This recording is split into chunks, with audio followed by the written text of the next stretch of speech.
Auzubillahiminash-shaytanir-rajim. Bismillahir-rahmanir-rahim. Assalamu alaikum wa rahmatullahi wa barakatuhu. Dear students, welcome again in my online class. Today we are continuing with the explanation of the chapter, namely Macbeth. Let us resume. The play opens with the three witches who intend to meet Macbeth, Thane of Glims. تُہُنٛد یُس یہِ پٕلے چھُ یہِ چھُ گژھان drama پٕلے گوٚو drama چھُ گژھان شروٗع تہٕ اَتہِ چھِ آسان 3 جادوٗگرنہِ یِم زَن أمِس نوابَس چھِ سَمکھان تھین گوٚو نواب کَمہِ کِس نوابَس گِلِمِس کِس تہٕ Macbeth, King Duncan general and Banquo return victorious from war and encounter that 3 witches on a heath. They predict that Macbeth will be the king. To Banquo they say, "Thou shall get kings, thou shall be none." Macbeth کُس اوس Macbeth اوس راجا Duncan سُنٛد general اکھ تہٕ بیٚیہِ اوس أمِس Banquo سۭتۍ یِم زَنا جنگ پٮ۪ٹھ ٲسۍ آمٕتۍ واپس تہٕ یِمو ٲس وِکٹری کٔرمٕژ حٲصِل مطلب یِمو اوسُکھ جنگ زیوٗنمُت یِم ٲسۍ واپس پکاوان تہٕ میدان جنگ چھوڑ کر وہ واپس آ رہے تھے کُس اکھ Macbeth تہٕ بیٚیہِ Macbethُن سۭتۍ یُس یہِ اوس بیٛاکھ نفر بینکو تہٕ وٲتۍ أکِس جایہِ أکِس ویران میدانَس منٛز یَتھ زَنا یِمن سَمکھایہِ جادوٗگرنہِ 3 کیٛاہ چھِ پیشن گویی کران چھِ کران پیشن گویی چھِ وَنان Macbethَس ژٕ بَنکھ راجا بینکووَس چھِ وَنان اگر نہٕ ژٕ راجا بَنکھ کینٛہہ مگر ژےٚ زٮ۪نَے بَچہِ یِم زَنا یہِ بَنَن مطلب یِم تختَس پٮ۪ٹھ بیٚہن یِم کِنٛگ بَنَن The witches disappear before they could be questioned further. In the meantime, the king's messengers arrive. تہٕ یِمن پرٛژھان 2 نفر بیٚیہِ کینٛہہ کوسچن چھِ گژھان غٲب چھِ گژھان اوجل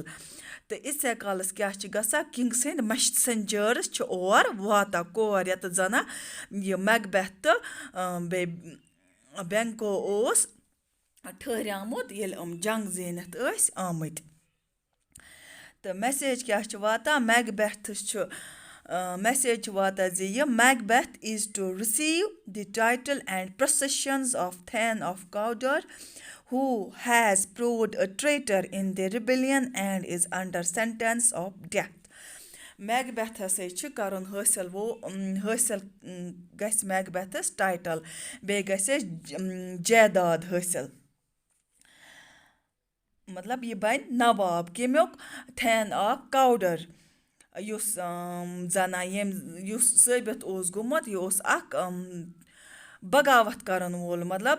بغاوت کَرن وول اوس یہِ پَتہٕ اوس أمۍ کوٚرمُت دھوکہٕ تَتھ منٛز تہٕ غدار اوس یہِ گوٚمُت ثٲبِت تہٕ پَتہٕ ٲس أمِس آمُت سزا دِنہٕ کٔمِس أمِس تھین آف کاوڈرس یِہے ٹایٹل میلہِ ہے وۄنۍ کٔمِس Macbethَس میلہِ ہے یِہے ٹایٹل کیٛازِکہِ أمۍ ٲس بغاوت کٔرمٕژ پَتہٕ اوس تَتھ منٛز أمۍ دھوکہٕ دیُتمُت تٔمِس اوس وۄنۍ آمُت دِنہٕ سزایہِ موت تہٕ أمۍ سُنٛدُے یہِ میلہِ ہے یہِ ہسا یہِ أمۍ سٕنٛز جیداد Macbethَس تہٕ بیٚیہِ أمۍ سُنٛد ٹایٹل تہِ Upon learning that he is the new Thane of Cawdor, Macbeth begins to entertain the idea that the witches' words may prove true. تہٕ یُتھُے أمۍ بوز یہِ میسیج تہٕ یُس أمِس یِمو بادشاہ سٕنٛدیو یِمو میسنجَرو ووٚنُکھ یُتھُے أمۍ بوز یہِ گوٚو اوٚوَرویلمٕڈ مطلب یہِ گوٚو واریاہ زیادٕ خۄش أمِس گوٚو یہِ احساس کہِ یہِ یِمو جادوٗگرنِیو پیشن گویی کٔرٕکھ یہِ لوٚگ ہَنہِ پوٚز نیرنہِ Banquo observes that Macbeth is absorbed with the possibilities raised by the prophecy. Banquo یُس أمِس بیٛاکھ نفر اوس سۭتۍ أمِس توٚر فِکرِ یُس یہِ Macbeth چھُ یہِ گوٚو یِمنٕے گۄتَن منٛز گوٚو یہِ کہِ یہِ لوٚگ وۄنۍ سونٛچنہِ تہٕ بہٕ بَنہٕ وۄنۍ جٲگیٖردار مطلب بہٕ بَنہٕ وۄنۍ کِنٛگ تہِ ییٚلہِ یہِ بہٕ بَنیٛاوُس وۄنۍ چھُنہٕ سُہ ٹایم دوٗر کینٛہہ ییٚلہِ بہٕ کِنٛگ تہِ بَنہٕ یہِ گوٚو وۄنۍ یِمنٕے گۄتَن منٛز تہٕ یہِ وٕچھِتھ گوٚو ییٚمِس بٮ۪نٛکہٕ گوٚو یہِ تھوڑا فیٖلٕے کہِ میکبٮ۪تھ گژھِ ہے نہٕ کَرُن کہِ یہِ جلد بٲزی گژھِ ہے نہٕ میکبٮ۪تھ کَرُن کہِ مطلب یِمَن ہُنٛدِس پٮ۪ٹھ گژھِ ہے نہٕ یہِ وِشواس کَرُن کہِ یِمَن جادوٗگرنی ہِنٛدِس پٮ۪ٹھ گژھِ ہے نہٕ میکبٮ۪تھ وِشواس کَرُن کینٛہہ. Macbeth begins to contemplate about Malcolm the prince as an obstacle to his succession as king. وۄنۍ کیٛاہ لوٚگ میکبٮ۪تھَس باسنہِ أمۍ تھوٚو یہِ ذہنَس منٛز یِمَن جادوٗگرنِیَن ہٕنٛز یہِ کَتھ مگر وۄنۍ کیٛاہ چھِ أمِس باسان تہٕ کَتھ کیٛاہ تھوٚو أمۍ ذہنَس منٛز باسے بنٛد کِنٛگ یہِ أمِس یِمو جادوٗگرنِیو پرٛڈِکشَن کٔرٕکھ پیشَن گویی کٔرٕکھ تہٕ وۄنۍ چھِ أمِس باسان اَکھ رُکاوَٹ اَکھ تختہٕ حٲصِل کَرنَس منٛز چھِ أمِس اَکھ رُکاوَٹ باسان کُس چھُس رُکاوَٹ باسان میلکام کُس اوس میلکام اوس بادشاہَس نِچو بادشاہ ڈنکَنَس اوس میلکام نِچو یہِ لٔج میکبٮ۪تھَس رُکاوَٹ باسنہِ تختہٕ حٲصِل کَرنَس منٛز. At Inverness, Lady Macbeth reads a letter from her husband in which he informs her of his encounter with the witches and their prediction of him become a king. تہٕ یُس یہِ أمۍ سٕنٛز زنان ٲس وایِف ٲس میکبٮ۪تھٕے یہِ کَتہِ ٲس یِژ پٲرۍ یہِ ٲس اِنوَرنٮ۪سَس منٛز چھِ اَکھ جاے تہٕ أمِس وٲژ اَکھ لٮ۪ٹَر کٔمۍ سٕنٛدِ طرفہٕ پنٛنِس خانٛدار سٕنٛدِ طرفہٕ یَتھ منٛز أمِس خانٛدارَن اوس لیوٗکھمُت کہِ بہٕ ہسا سَمکھیٛاوُس 3 جادوٗگرنِیَن تِمو ہسا کٔرٕکھ یہِ پیشَن گویی کہِ بہٕ بَنہٕ کِنٛگ مطلب میکبٮ۪تھ بَنہِ king. Lady Macbeth is sure that the prophecy will come true but objects to Macbeth's being full of the milk of human kindness. تہٕ زَنہِ چھِ زیادَے پَہنَس اُتاولہٕ آسان لیڈی میکبٮ۪تھ ٲس یہِ شور أمِس اوس یہِ یقیٖن کہِ یہِ یِمو جادوٗگرنِیو 3 یہِ چھِ کٔرمٕژ پیشَن گویی یہِ ہسا گژھِ ضروٗر تہٕ ضروٗر یہِ ہسا یہِ نیرِ پوٚز مگر أمِس اوس اعتراض اَتھ پٮ۪ٹھ کہِ یوٗتاہ آر مےٚ ای نہ کینٛہہ چھِنہ وَنان سۄ رٔحمی مہ لاگ یوٗت کینٛہہ دۄدٕ بَبہٕ ما اِنَے بٔرِتھ کینٛہہ تی چھِ أمِس وَنان تہٕ اگر ژےٚ تختہٕ چھی حٲصِل کَرُن ژےٚ چھی کَرُن یہِ کُنہِ وُنہِ طٔریٖقہٕ باے ہُک آر باے کرُک چھی ژےٚ یہِ حٲصِل کَرُن آر چھُنہٕ آسان اَتھ منٛز کینٛہہ. She reinforces Macbeth's belief that the crown could be achieved by the shortest route, that is by killing the king. یہِ چھِ أمِس زیادَے پَہنَس یۄس یہِ زور دِوان دَپان چھُس ژےٚ چھی حٲصِل کَرُن یہِ تختہٕ چھی ژےٚ حٲصِل کَرُن اَمیُک لۄکُٹ مۄکُٹ حٲصِل کَرنُک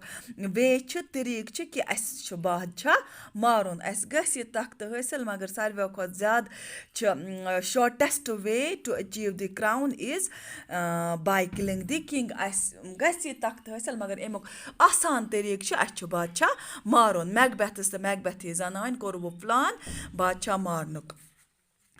The king is a guest at Macbeth's castle and now Macbeth thinks over the consequences of assassinating the king.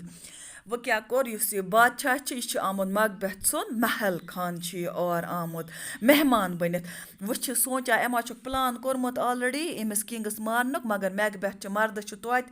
دٮ۪ماغ آسان یہِ چھِ سونٛچان کہِ اَمِکۍ کانسِکوٮ۪نسٕز کیٛاہ نیرَن اَمیُک نٔتیٖجہٕ کیٛاہ نیرِ اگر أسۍ بادشاہ مارون اَمیُک نٔتیٖجہٕ کیٛاہ نیرِ یہِ چھِ یِم یی کَران شِیر یہِ خوف پنٛنہِ زنانہِ سۭتۍ اَمیُک نٔتیٖجہٕ نَے نیرَن نہٕ اَصٕل کینٛہہ اگر اَسہِ یہِ مارون یہِ چھِ بادشاہ یہِ نہ چھُپہِ نہٕ یہِ قتل نہ چھُپہِ نہٕ کینٛہہ.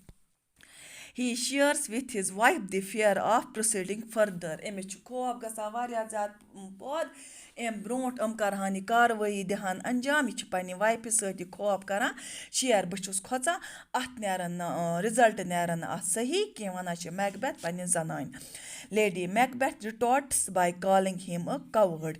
مےٚ ووٚنمو تۄہہِ گۄڈنٮ۪تھٕے زَنہِ چھِ آسان اُتاولہٕ یہِ چھِ أمِس چِڑاوان دَپان چھُس مےٚ چھُنہٕ وٕچھمُت ژٕ ہیوٗ بُزدِل کٕہٕنۍ ژٕ چھُکھ بُزدِل. She tells him about her plan of they will shift the blame on the king's grooms by smearing them with blood from the murder weapons. زَنٮ۪ن چھُ آسان زیادَے پَہنَس دٮ۪ماغ تیز یہِ چھِ أمِس پٕلان وَنان کہِ أسۍ تُلو اَمیُک خوٗنُک اِلزام یُس أسۍ یہِ کِنٛگ سُنٛد خوٗن کَرو اَمیُک اِلزام तुलो लगावो किंगस बादशाह यम गाड सिपा सालार सत मथो एमने खून खालो इल्ज़ाम एमने पे कित पे मथो ब्लडस ब्लड अवजारस खून लार किंग सुन यस पर खून कर यह मथो इहंदन अवजारन यह खून मथो इहंदन वेपनन इहंदन एमन शमशेरन वमशेरन मथो यह खून यह खून नेर अमिस ताकि खूनुक इल्ज़ाम खस एमने पे कमेन पे बादशाह सदन सिपाहन पे the murder is discovered by Macduff अत मन ब्याख करेक्टर यमिस नाव मैकडफ अमिस लज कतलच पता तमो मतलब कतल कोरक यमो बादशाह सुन कतल बादशाह सुनक यमो मारित तो अम कतलच लज कमिस पता मैकडफस Malcolm and his younger brother Dolan Ban are uneasy when they learn that the only possible witnesses, the grooms, are dead. Shahzad बादशाह सन्द निचे अक्स नाव मेलकम बेक्स नाव डॉलन बैन तो डॉलन बैन लकुट हूँ निचो बादशाहस तो तमुक मतलब यह गया मेलकमस लकुट बोय और अनईजी युथी अमन लज पता तो गई वारिया बेकरार बेचैन गई अमन लज पता कि यम शहादत अमै शहादत दहान अमै गाड़े मगर मुमत तो तम पत मरमत यमो बोचा दयो तमन खून मोतमत बे तम मरमत the grooms are dead. Macbeth confesses that he has killed them in rage at their crime. Macbeth chu wana कि एम हसे मर गाड क्या एम हसे मोरक बादशाह तवै मोर एक्चुअली कि एम मोरक तवै मर गाड सिपा मरक तवै क्या विटनेस शहादत एमो वुचमुत कह नत कि एमो